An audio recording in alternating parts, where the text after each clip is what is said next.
സന്ധ്യ മയങ്ങാറായി. ഇന്നൊരു രാത്രി ഈ ഗ്രാമത്തിലാണ് ഞാൻ ഉറങ്ങുന്നത്. കഥ പറയാം. ഉത്തർപ്രദേശിലെ പിലിഭിത്തിൽ നിന്നും 30 കിലോമീറ്റർ കാടിനുള്ളിലൂടെ സഞ്ചരിച്ചാൽ ബഗ്ഗ ഗ്രാമത്തിലെത്താം. ബഗ്ഗ പക്ഷേ ഉത്തരാഖണ്ഡിലാണ്. ബഗ്ഗയിൽ നിന്ന് അരമണിക്കൂർ കൂടി സഞ്ചരിച്ചാൽ കാടിനുള്ളിലൂടെ നേപ്പാൾ അതിർത്തി കടക്കാം. കടുവകളും പുലികളും മാനുകളുമൊക്കെ വിഹരിക്കുന്ന ഈ കൊടും കാടിനുള്ളിലാണ് പേരിന് പോലും നെറ്റ്വർക്ക് ഇല്ലാത്ത ബഗ്ഗ എന്ന ചെറിയൊരു ഗ്രാമം സ്ഥിതി ചെയ്യുന്നത്. പിലിഭിത്ത് ഒരു ടൈഗർ റിസർവ് ഫോറസ്റ്റാണ്. 1973 പ്രൊജക്ട് ടൈഗർ എന്ന പദ്ധതി ഇന്ത്യയിൽ ആരംഭിക്കുന്നത്. ബംഗാൾ കടുവകളെ വംശനാശത്തിൽ നിന്ന് തടയുക, ജൈവ പ്രാധാന്യമുള്ള പ്രദേശങ്ങൾ പ്രകൃതി പൈതൃകമായി സംരക്ഷിക്കുക എന്നിവയാണ് ഈ പദ്ധതിയുടെ ലക്ഷ്യം. കഥയിലേക്ക് വരാം. ബഗ്ഗ ഗ്രാമത്തിലെ ഗഫാർ ബായിയുടെ വീട്ടിൽ ഒരു വർഷം മുമ്പ് ഞാൻ വന്നിട്ടുണ്ട്. അദ്ദേഹത്തിൻ്റെ ക്ഷണപ്രകാരമാണ് ഞാനും സുഹൃത്തുക്കളും ഒരിക്കൽ കൂടി ഇവിടെ എത്തിയിരിക്കുന്നത്. 5 ഡിഗ്രിയാണ് ഇപ്പോഴത്തെ താപനില. നല്ല തണുപ്പ്. തീ കായാനുള്ള സൗകര്യം ഗഫാർ ബായി ഒരുക്കി വെച്ചിട്ടുണ്ട്. കൂടെ കടുപ്പത്തിലോരോ ചായയും. ഇന്ന് ഈ ചെറിയ മൺവീട്ടിൽ നമ്മുടെ ചാർപ്പായി കട്ടിലുകളിലാണ് ഉറങ്ങേണ്ടത്. നല്ല റൊട്ടിയും കറിയും ചട്നിയുമൊക്കെയായി അതിലളിതമായിരുന്നു രാത്രി ഭക്ഷണം. ഇനി ഈ രാവൊന്ന് പുലരട്ടെ. ബഗ്ഗ ഗ്രാമത്തിലെ ഒട്ടേറെ വിശേഷങ്ങൾ പറയാനുണ്ട്. അതേക്കുറിച്ചാണ് അടുത്ത വീഡിയോകൾ. വീണ്ടും കാണാം. ഉത്തരാഖണ്ഡിലെ ബഗ്ഗ ഗ്രാമത്തിൽ ഗഫാർ ബായിയുടെ വീട്ടിലാണ് ഇപ്പോൾ ഞാനുള്ളത്. ഗഫാർ ബായിയുടെ വീട്ടുവിശേഷങ്ങളാണ് ഈ വീഡിയോയിൽ. കഥ പറയാം. 4 തലമുറ മുമ്പാണ് ഈ കുടുംബം കൊടും കാടിനുള്ളിലെ ഈ ഗ്രാമത്തിലേക്ക് കുടിയേറിയത്. ഗഫാർ ബായി ജനിച്ചതും വളർന്നതും ഇവിടെയാണ്. 5 സഹോദരങ്ങളുണ്ട്. എല്ലാവരും കാടിൻ്റെ മക്കളാണ്. ഗഫാർ ബായി ഒരു കർഷകനാണ്. എരുമകളുണ്ട്. അരിയും ഗോതമ്പുമൊക്കെയായി ചെറിയ കൃഷികൾ വേറെയും. അതിരാവിലെ എഴുന്നേൽക്കും.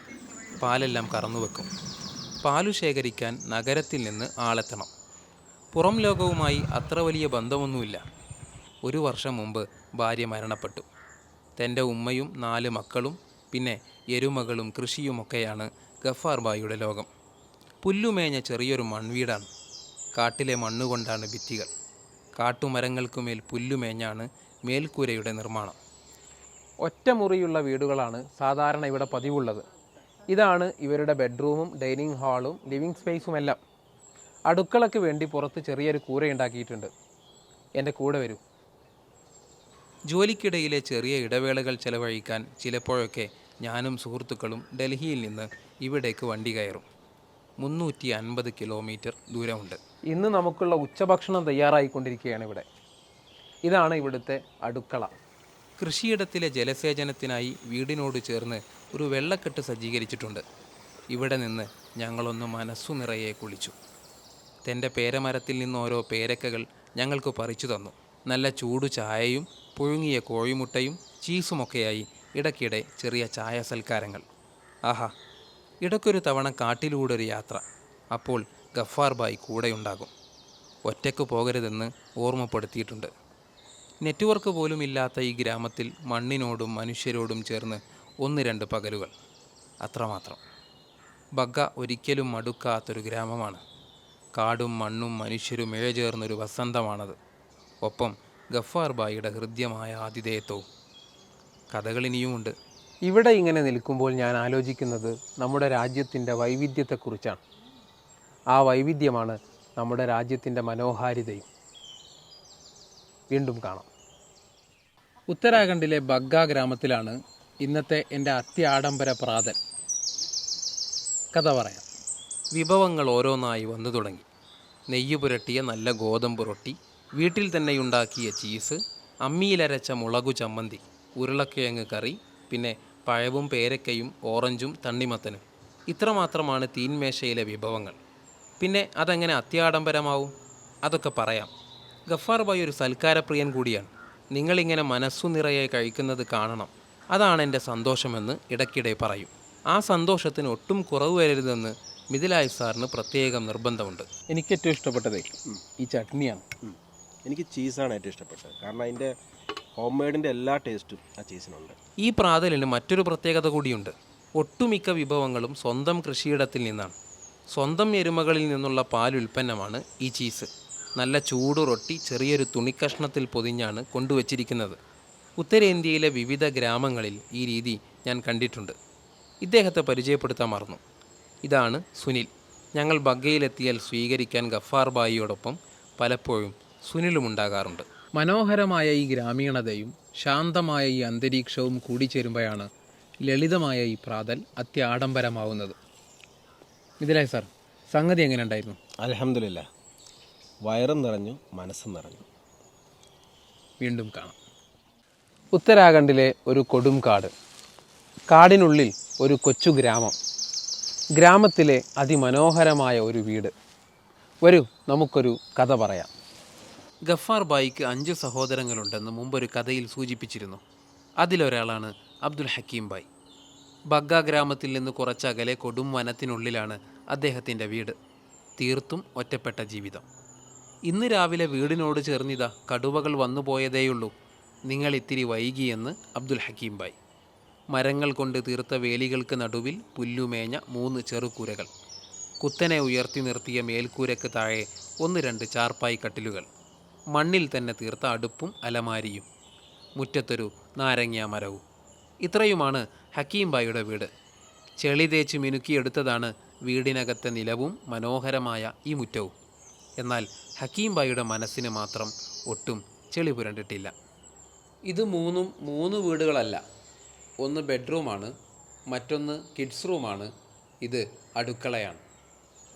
എരുമകൾ തന്നെയാണ് ഇദ്ദേഹത്തിൻ്റെയും ജീവിതമാർഗം. പ്രാവുകളെ വളർത്തുന്ന ശീലമുണ്ട്. ഞങ്ങളെത്തുമ്പോൾ കൂടുകൾ തുറക്കാനുള്ള ഒരുക്കത്തിലാണ്. ആ ദൗത്യം ഞാൻ അങ്ങേറ്റെടുത്തു.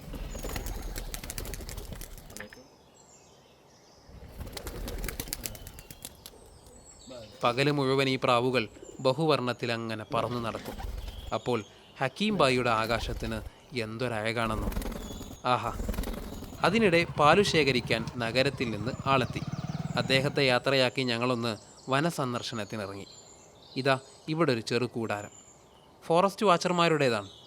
അകത്തു കയറി വാതിലടച്ചാൽ വാതിലും നിലമായി മാറും. വന്യമൃഗങ്ങളിൽ നിന്ന് രക്ഷ നേടാനാണ് ഈ നിർമ്മാണ രീതി സ്വീകരിച്ചിരിക്കുന്നത്. കഥകൾ ഇനിയുമുണ്ട്. കാട്, മണ്ണ്, മനുഷ്യൻ, പറയാനൊരു താളവും കേൾക്കാനൊരു ഇമ്പവുമൊക്കെയുണ്ട്.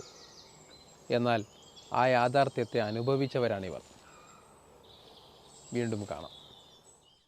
ഇത് ബഹാദൂർ. പേര് അങ്ങനെയൊന്നുമല്ല, അതാണ് ഈ കഥയിലെ കഥ. ബഹാദൂറിന് ഊരും പേരുമില്ല, നാടും വീടുമില്ല. 30 വർഷം മുമ്പാണ് ഇദ്ദേഹം ബഗ്ഗ ഗ്രാമത്തിലെത്തിയത്. ഒരേ ഒരു ലക്ഷ്യം, കിടക്കാനൊരിടം വേണം, കഴിക്കാൻ ഭക്ഷണവും. രണ്ടും വാഗ്ദാനം ചെയ്ത് കൂടെ കൂട്ടിയത് ഗഫാർ ബായിയുടെ പിതാവാണ്.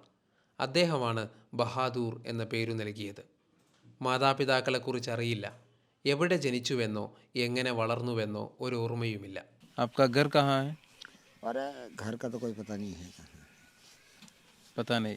ഗഫാർ ബായിയുടെ എരുമകളെയും പരിചരിച്ച് ബഹാദൂർ ഇന്നും ബഗ്ഗയിലുണ്ട്. അതിരാവിലെ എഴുന്നേൽക്കും, എരുമകൾക്ക് തീറ്റ നൽകും. ശേഷം അവരെയും കൂട്ടി കാട്ടിലേക്ക്. വൈകിട്ട് തിരികെ വരും. എരുമകൾക്കൊപ്പം ഈ ആലയിൽ, ഈ കട്ടിലിൽ കിടന്നുറങ്ങും. ഭക്ഷണവും വെള്ളവും ഇവിടെയുണ്ട്. വേറെന്തു വേണം എന്നാണ് ബഹാദൂറിൻ്റെ ഭാഷ്യം. കാന പീന സവിതർ. बस എരുമകളോട് വലിയ സ്നേഹമാണ് ബഹാദൂറിന്. ഓരോ എരുമകൾക്കും പ്രത്യേകം പേരുകളുണ്ട്. ഇടയ്ക്കൊരു തവണ ലക്കിയും ക്രേസിയും തമ്മിൽ അടിപിടിയുണ്ടായി. നിന്നെ അവൻ അടിച്ചല്ലേ, മുമ്പ് നീ അവനെയും അടിച്ചിട്ടില്ലേ എന്നു പറഞ്ഞ് സാന്ത്വനിപ്പിക്കാൻ ബഹാദൂർ എത്തി. तेरे को मार दिया. तू बहुत मारता था उसको पहले. जब ये खुला होता था ना तो उसको बहुत मारता था.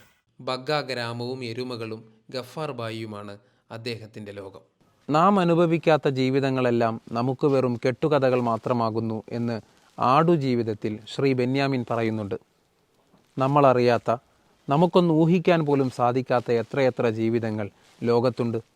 ഇന്ത്യയിലുണ്ട്, നമ്മുടെ കേരളത്തിൽ പോലുമുണ്ട്. വീണ്ടും കാണാം. വൈക്കം മുഹമ്മദ് ബഷീറിൻ്റെ നോവലുകളിലൊന്നാണ് മതിലുകൾ.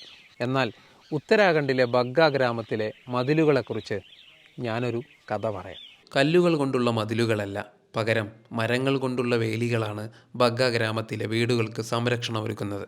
ഗ്രാമത്തിൻ്റെ മനോഹാരിതയ്ക്ക് ഈ വേലികൾക്ക് ചെറുതല്ലാത്ത പങ്കുണ്ട്. വന്യമൃഗങ്ങളിൽ നിന്ന് രക്ഷ നേടാനാണ് ഇത്തരം വേലികൾ നിർമ്മിക്കുന്നത്.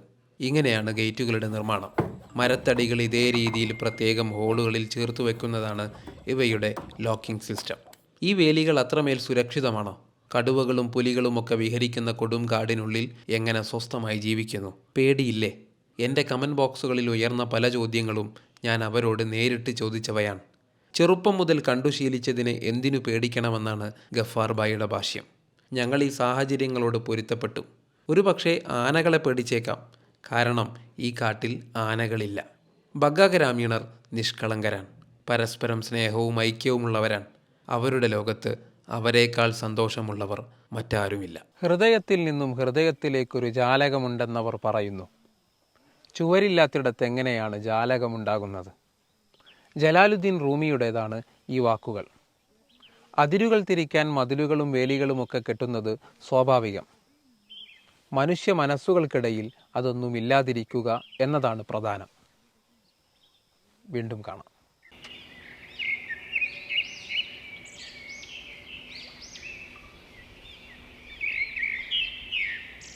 ബഗ്ഗ ഗ്രാമത്തിലെ ഒരു അടുക്കളയാണ്. ഞങ്ങൾക്കുള്ള ഉച്ചഭക്ഷണമൊക്കെ ടേബിളിലെത്തി. ഇനി ഭക്ഷണം കഴിച്ചൊരു കഥ പറയാം. അടുക്കളയിൽ നിന്നൊരു കിളിവാതിലിത പ്രകൃതിയിലേക്ക് തുറന്നു വെച്ചിരിക്കുന്നു. ഒറ്റനോട്ടത്തിൽ മനോഹരമായൊരു ജലച്ചായം ഈ മൺചുവരിൽ ചില്ലിട്ടു വച്ചിരിക്കുന്നുവെന്നേ തോന്നൂ. ഈ ഗ്രാമത്തിലെ ഒരു അത്യാഡംബര അടുക്കളയാണിത്. മുറ്റത്തൊരു ചെറിയ മണ്ണടുപ്പ് മാത്രമാണ് സാധാരണ പതിവ്. ആ പതിവ് തെറ്റിച്ചത് ഗഫാർ ഭായിയാണ്. അടുക്കളക്കായി ചെറിയൊരു കൂരയൊരുക്കി. നിലത്തൊരു മണ്ണടുപ്പും ചുവരുകളിൽ അലമാരികളും സജ്ജീകരിച്ചു. ഭക്ഷണം കഴിക്കാനുള്ള സംവിധാനം പക്ഷേ പുറത്താണ്. അടുക്കളയിൽ ചില്ലിട്ടു വച്ച പ്രകൃതിയിലേക്ക് ഇറങ്ങിയെത്തണം. ആഹാ, നാടൻ ചോറും ചപ്പാത്തിയും മട്ടൻ കറിയുമാണ് വിഭവങ്ങൾ. സാലഡും ചമ്മന്തിയും കൂട്ടിനുണ്ടെന്ന് മാത്രം. What is happiness when reality is better than expectations? ബഗ്ഗയിലെ കഥകൾ ഇതോടെ അവസാനിക്കുന്നു. നല്ല ഭക്ഷണമായിരുന്നു, അതിലേറെ മികച്ച ആതിഥേയത്വവും. വയലുകളും മരങ്ങളും നിറഞ്ഞ മനോഹരമായ ഈ ഗ്രാമത്തേക്കാൾ സൗന്ദര്യമുണ്ട് ഗ്രാമീണരുടെ മനസ്സിന്. ആഹാ, വീണ്ടും കാണാം.